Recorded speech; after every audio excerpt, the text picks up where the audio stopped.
ఆలస్యంగా వెలుగులోకి వచ్చింది. మోత్కూరు మున్సిపాలిటీ పరిధిలో 12 వార్డులో సీసీ రోడ్లు డ్రైనేజీ నిర్మాణం Telangana urban finance and infrastructure development corporation ద్వారా TUSIDC ద్వారా 4,80,00,000 రూపాయలు విడుదల చేసింది. ఈ విడుదలకు ఒక్కొక్క వార్డుకు 40 లక్షల చొప్పున కేటాయించారు. వీటిలో 20 లక్షలు సీసీ రోడ్లు, 20 లక్షలు డ్రైనేజీలకు నిర్ణయించాడు.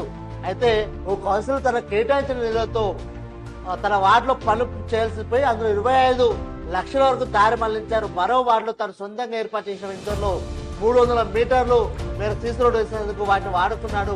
అక్కడ నివాస గృహాలు అసలే లేవు. బిల్లు కోసం మున్సిపల్ పబ్లిక్ హెల్త్ డిపార్ట్మెంట్ అధికారులు ఫైల్ పెట్టగా నిరాకరించినట్లు తెలిసింది. ఏదో విధంగా బిల్లు డ్రా చేసే ప్రయత్నిస్తున్న సదరు కౌన్సిలర్ ఓ ప్రజాప్రతినిధి పిఏతో మున్సిపల్ కమిషనర్ ఫోన్ చేయించి ఒత్తిడి చేస్తున్న సమాచారం. సీసీ రోడ్లు డ్రైనేజీలు లేని విధులు ఉన్నప్పటికీ అక్కడ కాకుండా అయితే మున్సిపల్ కమిషనర్ ఎవరైనా అడిగితే ఆయన ఏమంటారంటే సీసీ రోడ్లు వేసింది వాస్తవమే,